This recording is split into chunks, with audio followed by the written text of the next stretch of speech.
భారతదేశంలో ఎన్నో పార్టీలు అవి వారసత్వం హక్కులతోటి నడిపిస్తా ఉన్నారు. జాతీయ పార్టీలు కొన్ని ఉన్నాయి, ప్రాంతీయ పార్టీలు కొన్ని ఉన్నాయి. అక్కడ వారసత్వం హక్కులు ఉంటాయి. కానీ ఎప్పుడు కూడా మనం ఒక డైనాసిటీ రూల్ సిస్టమ్ కానీ భారతదేశంలో స్వాతంత్రం నుంచి ఇప్పటి వరకు ఏ రాష్ట్రంలో కూడా ఒక కుటుంబ పాలన చూడలేదు. అది ప్రపంచంలో కూడా ఎక్కడ చూడలేదు, శ్రీలంకలో తప్ప.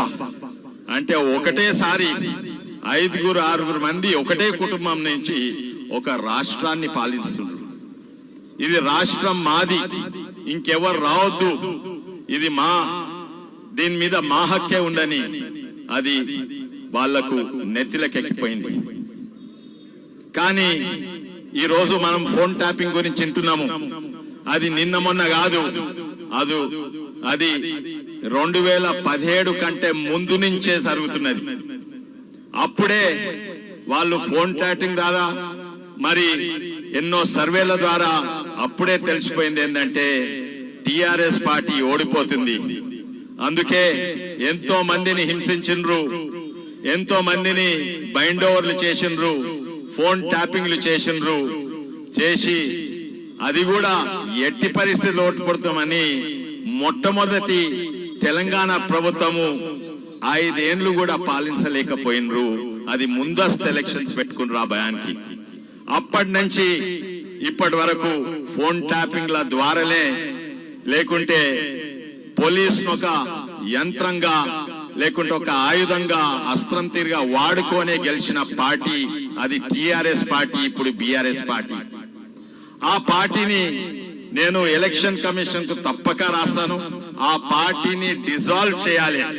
అది పొలిటికల్ పార్టీగా ఉండొద్దు, అది డిజాల్వ్ చేయాలి. ఇటువంటి పార్టీలు ఓ కుటుంబ పాలన దేశానికి, రాష్ట్రానికి, సమాజానికే నష్టం. ఎన్నో ఉదాహరణలు ఉన్నాయి. మన ముఖ్యమంత్రి గారినే హింసించిండ్రు, ముఖ్యమంత్రి గారిని ఫోన్ ట్యాప్ చేసిండ్రు. ఇప్పుడున్న ముఖ్యమంత్రి గారిని ఆయన సొంత బిడ్డే ఎంగేజ్మెంట్ కు పోనీయలేదు. ఆయన ఎలక్షన్స్ అప్పుడు కొడంగల్లా ఆయన ఫోన్లు ట్యాప్ చేసి ఆయన ఇంటిని రేట్ చేసిండ్రు. నేను అనుకుంటున్నా ఏంటంటే వారు చర్యలు తీసుకుంటారు. సిబిఐ ఎంక్వైరీ కూడా అవసరం లేరు వారు అనుకుంటే, కానీ ఎందుకు తీసుకుంటలేరు?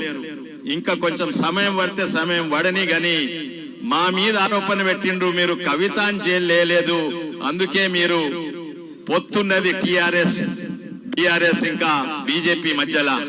ఇప్పుడు ప్రజలు అనుకోరా మీకు కూడా పొత్తుంది, అందుకే అసలుకు మెయిన్ నిందితుడు ఎవరు? వాడుకున్న పోలీస్ కాదు, ఇది సీఎం గారి కుమారుడే వాడుకున్నారు. వాళ్ళే A1 చేయాలని నేను అనుకుంటున్నాను. ఇవి మీకు ఇంకా సమయం ఉన్నది, వీరి మీద చర్యలు తీసుకోవాలి. ఇంకోటి ఏంటంటే దీన్ని ఎన్నో కేసులు ఉన్నాయి. సెంట్రల్ టెలిగ్రాఫ్ యాక్ట్ అయినా, అదే కాక వీళ్ళు జడ్జెస్ కాడి నుంచి బిజినెస్ రియల్ ఎస్టేట్ల నుంచి వాళ్ళ ఫోన్ కూడా ట్యాప్ చేసిండ్రు. బిజినెస్ వాళ్ళ దగ్గర ఎవరైనా మద్దతు ఇస్తుందంటే అపోజిషన్ కు వాళ్ళను బ్లాక్ మెయిల్ చేసి హింసించి వాళ్ళ దగ్గర పైసలు వసూలు చేసిండ్రు. ఇది ఆ యాక్టే కాదక ఇది ఒక ఆర్గనైజ్డ్ క్రైమ్ కిందికి పోవాలి. దీంట్లో బెయిల్ దొరకదు. ఆర్గనైజ్డ్ క్రైమ్ అంటే మాఫియా. ఈ కుటుంబానికి సంబంధించిన వాళ్ళ చుట్టాలనే వాళ్ళు రిటైర్ అయిపోయినాక మళ్ళీ పెట్టి 6 మందిని తీసుకొని 5 ఇంటెలిజెన్స్ లా ఒక డీసీపీ టాస్క్ ఫోర్స్ బయట ఉంది. వీళ్ళకి సంబంధం ఏముంది? ఇది తప్పనిసరిగా వీళ్ళు ఒక ఆర్గనైజ్డ్ క్రైమ్ కింద కూడా బుక్ చేయాలని నేను ఉన్న కాంగ్రెస్ ప్రభుత్వంను, ఉన్న పోలీసును విజ్ఞప్తి చేస్తున్నా. తప్పనిసరిగా ముందు పోయిన ఎలక్షన్స్ కూడా బీజేపీయే గెలుస్తుండే, మన మీద మట్టి సల్లిండ్రు, బురద సల్లిండ్రు, దుష్ప్రచారం చేస్తుండ్రు. కానీ ఇప్పుడు ప్రజలందరూ చూస్తున్నారు. ఇప్పుడు తెలుస్తుంది అందరికీ పొత్తు ఎవరి మధ్యలో ఉంది అని. వచ్చే ఎన్నికలలో ఇప్పుడు సర్పంచ్ ఎలక్షన్స్ ఉన్నాయి, జెడ్పీటీసీ ఎలక్షన్స్ ఉన్నాయి. ఈ అన్నిట్లో కూడా బీజేపీ చూస్తుంది. ప్రజల నమ్మకము బీజేపీ మీద, మోడీ గారి మీద ఉంది. ఈ రెండు పార్టీల మీద నమ్మకం మొత్తంకే పోయింది. తప్పనిసరిగా లక్ష్మణ్ గారు అన్నట్టు ఒకవేళ వీరు ఇమీడియట్లీ చర్యలు తీసుకోవాలంటే తప్పనిసరిగా అది సిబిఐకి పోవాలి. ఈ పార్టీని కూడా డిసాల్వ్ చేయాలని నా విజ్ఞప్తి. మళ్ళోసారి అందరికీ అవకాశం ఇచ్చినందుకు ధన్యవాదాలు. మాజీ పార్లమెంట్ సభ్యులు భువనగిరి నుంచి పోటీ చేసినటువంటి అభ్యర్థి బూర నరసింహ గౌడ్ గారిని మాట్లాడాల్సిందిగా